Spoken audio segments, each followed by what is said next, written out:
Me llamo Ramiro Salvatierra. Nací en Rosario, pero hace más de 30 años que resido en México. Cuando llegué, era joven, con sueños grandes y un corazón terco. Hoy tengo 61 años y lo único que conservo igual es mi viejo camión y mi palabra. Esa noche, como tantas otras, iba manejando por la autovía rumbo a Tamaulipas. Había salido desde Querétaro con una carga de fertilizantes. El motor rugía parejito, la radio apenas murmuraba rancheras de fondo y el cielo estaba limpio, como si Dios me estuviera iluminando el camino. A eso de las 4 de la mañana, justo antes de pasar por un tramo solitario, vi las luces de un retén federal. Reduje la velocidad y me orillé. No era raro, los retenes aparecen de la nada a veces, y uno, que vive en la autovía, ya sabe cómo moverse. Tenía mis papeles al día, así que me bajé tranquilo. Un oficial se acercó, saludó con la mano en el arma y me pidió abrir la caja. Le entregué todo, le dije de dónde venía, a dónde iba. Revisaron la parte trasera y, entonces, algo cambió en el ambiente. Uno de los federales llamó a otro, susurraron algo y me miraron distinto. Me hicieron a un lado y comenzaron a sacar parte de la carga. Y entonces apareció una caja mediana, negra, sellada, sin etiquetas. No estaba en el manifiesto y yo nunca la había visto. El oficial me miró fijo y preguntó si sabía qué era. Le dije la verdad, no tenía idea. Yo había revisado el camión antes de salir, la carga fue cargada por el personal del depósito, como siempre. Me esposaron sin más, me leyeron derechos que ya ni entendía por el estrépito que hacía mi cabeza. Me subieron a una patrulla y me dijeron que estaba siendo investigado por contrabando. ¿Contrabando? Yo, Ramiro, que nunca pasé un alto, que jamás tomé ni un centavo que no fuera mío. En la patrulla, mientras veía cómo se llevaban mi camión, pensé en mi esposa, en mis nietos, en lo que dirían si esto salía en las noticias. Pensé en mi madre, que en paz descanse, y como decía que la verdad siempre sale a la luz. Pasamos horas en la comandancia. Me interrogaron como si fuera un criminal y, cuando me dejaron solo en una celda, recé por primera vez en años. No para salir de ahí, no para que alguien me rescatara, solo recé para que la verdad no se perdiera en medio del tumulto. El oficial que me arrestó volvió horas después, llevaba en la mano una carpeta. Se sentó frente a mí, cruzó los brazos y dijo algo que me dejó helado. Esa caja contenía partes de armas. Una denuncia anónima los había llevado hasta mí.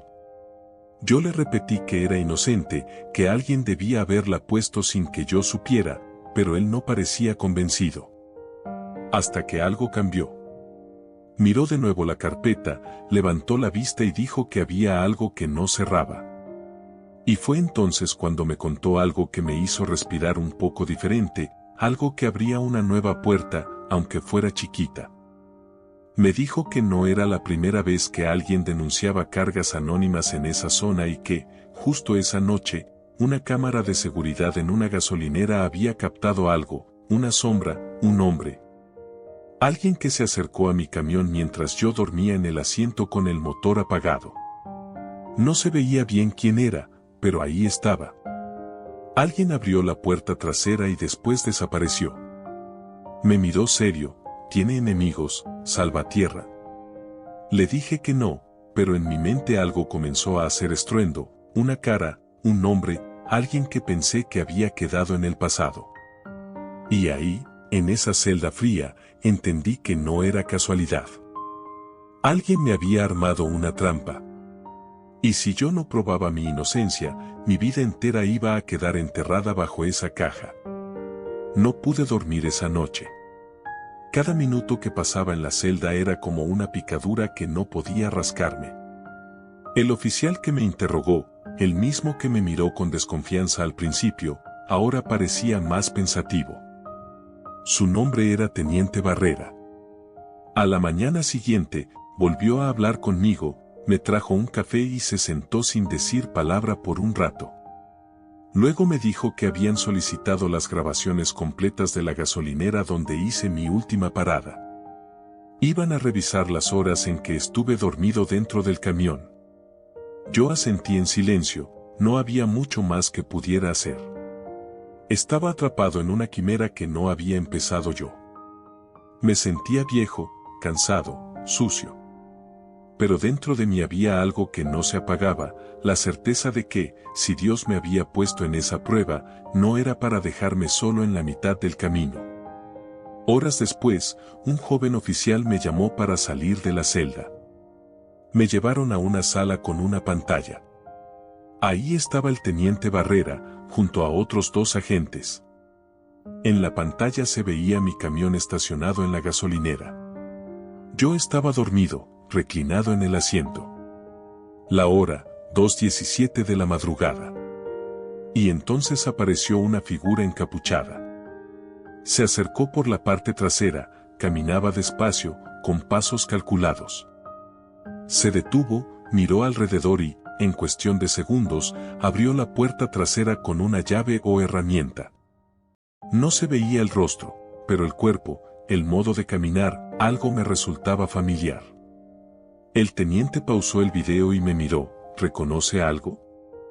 Tragué saliva, el corazón me latía en el cuello. Esa forma de moverse la recordaba de años atrás, de alguien con quien tuve problemas en un viejo taller mecánico en Irapuato, alguien que me había jurado que un día me haría pagar por arruinar su vida. Tal vez sé quién es, dije. Mi voz temblaba.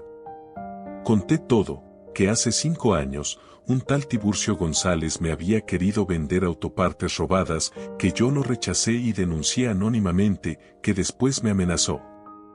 Nadie me creyó en su momento y, ahora, después de tanto tiempo, su sombra volvía a perseguirme. El teniente me escuchó sin interrumpir. Luego salió de la sala. Esa noche me dejaron en una celda distinta, más limpia, con una cobija. No era libertad, pero al menos ya no era un número sin nombre. Al día siguiente vino la sorpresa.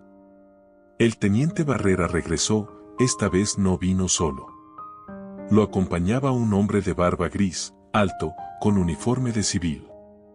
Era del departamento de inteligencia. Dijeron que Tiburcio González había sido visto en la zona hace poco y que había otros casos parecidos al mío, camiones con cajas falsas, denuncias anónimas, chóferes inocentes. No estás solo en esto, Ramiro, me dijo el teniente. Y vamos a limpiar su nombre. Yo no sabía si reír o llorar. Después de días sintiéndome invisible, alguien finalmente me creía. Me dejaron salir bajo custodia, me llevaron a un hotel pequeño mientras investigaban. No podía regresar al camión aún, pero al menos podía respirar aire sin barrotes. Esa noche encendí el celular que me devolvieron. Tenía más de 40 llamadas perdidas de mi esposa y un mensaje de voz que me hizo temblar. Ramiro, me dijeron lo que pasó. Estoy contigo, no importa nada más. Te amo. Me eché a sollozar, porque en ese momento entendí algo, puede que me hayan querido destruir, pero mientras alguien te crea, mientras alguien te espere, todavía tienes una razón para luchar. Pasaron 3 días desde que salí de la celda. Cada hora fue una mezcla de esperanza y miedo. Me alojaron en un hotel sencillo cerca de la comandancia, con custodia en la puerta. No era libre del todo, pero al menos podía caminar sin grilletes. Lo que más me dolía no era el arresto ni la vergüenza, era no poder mirar a los ojos a mis nietos sin sentir que algo dentro de mí se había quebrado. El teniente Barrera me visitó cada día, traía novedades, me contaba avances en la investigación como si fuera parte del equipo. Al parecer, el tal Tiburcio González estaba vinculado a una red de sabotajes a transportistas. Ponían cajas con contenido ilegal en camiones al azar o elegían víctimas específicas y, después, llamaban de forma anónima a las autoridades. El objetivo, distraer a los federales mientras sus verdaderos cargamentos cruzaban por otras rutas. Yo era una víctima más, pero, a diferencia de los otros, mi caso había generado alboroto, tal vez por mi reacción, o por la grabación, o porque simplemente a alguien allá arriba le importaba mi historia. La mañana del cuarto día me despertó el sonido de un golpe en la puerta. Era Barrera, tenemos una pista sólida. Apareció una cámara de seguridad que grabó el rostro de Tiburcio. Está escondido en una bodega abandonada cerca de San Fernando.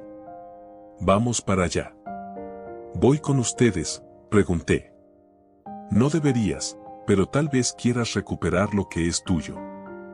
Media hora después, iba en una camioneta federal con 3 agentes más. Todos sabían mi historia, me trataban con respeto, me ofrecieron café y hasta me hicieron bromas. Uno de ellos dijo que su padre también era camionero y que jamás imaginó que un hombre como yo podría terminar detenido por algo así. Eso me hizo sonreír por primera vez en muchos días. Cuando llegamos a la bodega, el operativo fue rápido, coordinado, preciso. Lo encontraron escondido entre cajas de autopartes. Tenía un arma, pero no le dio tiempo de usarla. Cuando lo esposaron y lo sacaron, nuestros ojos se cruzaron. ¿Me reconoces, viejo?, me dijo con una sonrisa podrida. Pensaste que nunca me vengaría. Pensé que habías olvidado la vida, le respondí. Pero veo que nunca tuviste una. No me respondió. Lo subieron a una patrulla y se lo llevaron. Esa misma tarde, Barrera me llevó al depósito donde tenían mi camión. Estaba intacto, aunque con precinto. Los agentes federales me ayudaron a quitarlo. Abrí la puerta y me senté en el asiento, como si volviera a respirar. Toqué el volante, olí el interior y sentí algo que no esperaba: paz. Era como si, por fin, algo dentro de mí volviera a su lugar. Esa noche, ya en el hotel, recibí una videollamada de mi esposa. Sus ojos estaban llenos de lágrimas, pero no de tristeza, de alivio. Te dije que Dios no te iba a soltar la mano, me dijo. Yo asentí y le respondí algo que no sabía que llevaba dentro: nunca fue Dios el que me soltó, fui yo el que dejó de hablarle. Al día siguiente, la fiscalía me entregó una carta oficial: caso cerrado, inocente, limpio. Pero la noticia no quedó ahí. Un canal local se interesó por mi historia, me entrevistaron en la cabina del camión. Les conté todo, sin adornos, solo la verdad. Y cuando me preguntaron qué le diría a otros choferes, les dije: nunca crean que ser buenos no sirve de nada, porque cuando llega la tormenta, es esa bondad la que puede salvarlos. El video se hizo viral, miles de comentarios, gente que me daba fuerzas, camioneros que habían vivido cosas parecidas y hasta un joven de Sonora que me escribió diciendo que quería ser como yo cuando creciera. Yo no buscaba fama, solo quería mi vida de vuelta. Pero entendí algo: a veces, las historias más duras son las que más pueden ayudar a otros. Y si mi historia podía evitar que otro inocente pasara por lo que yo pasé, entonces todo había valido la pena. Una semana después, volví a la autovía, con el camión limpio, los papeles en orden y el alma un poco más serena. La vida me había golpeado fuerte, pero también me había recordado que aún hay justicia, que aún hay gente buena y que la fe, cuando se recupera, te da una fuerza que no sabías que tenías. Tomé la ruta hacia Veracruz, no por trabajo, sino por elección.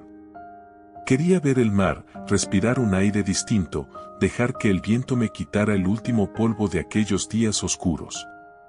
En el camino, me detuve en un pequeño pueblo donde vive mi hija con su familia. Mi nieto Tomás me esperaba con una sonrisa que podría iluminar cualquier noche sin luna. Me subió al camión como si fuera una montaña mágica, le dejé tocar la bocina y sus risas me llenaron de vida. Abuelo, ¿es cierto que te atraparon por error? Sí, mi niño. Pero también es cierto que la verdad salió adelante. ¿Y tuviste miedo? Mucho. Pero el miedo no es malo, lo malo es dejar que te detenga. Nos sentamos a tomar una nieve en la plaza mientras él jugaba con un carrito de juguete. Yo pensaba en todo lo que había pasado, en el hombre que quiso destruirme, en el teniente Barrera que me creyó, en los comentarios de la gente en el video, en los mensajes de apoyo, en los abrazos, en las lágrimas de mi esposa. Y me di cuenta de algo, yo ya no era el mismo. Antes de todo esto, era solo un hombre que cumplía su trabajo, que amaba a su familia y que quería terminar su vida en paz. Pero ahora era también alguien que había pasado por el fuego y había salido más fuerte. Regresé a casa unos días después. Al llegar, mi esposa tenía preparada una comida especial, tamales, arroz rojo y su famoso flan de cajeta. Me senté a la mesa, cerré los ojos y di gracias, no por haber salido ileso, sino por haber aprendido que, incluso en la peor tormenta, uno puede encontrar un faro. Días después, me llamaron de una cooperativa de camioneros. Querían que fuera parte de un comité de ética, querían mi experiencia, mi historia, mi ejemplo. Acepté con humildad, porque entendí que las cicatrices que la vida nos deja no son para esconderlas, sino para usarlas como lecciones vivas. Hoy sigo manejando, no tantas horas como antes, pero sigo, porque la autovía me pertenece tanto como yo le pertenezco a ella. Y cada vez que veo una patrulla, no me asusto. Pienso en Barrera, en cómo un solo hombre con una sola decisión puede cambiar el destino de otro.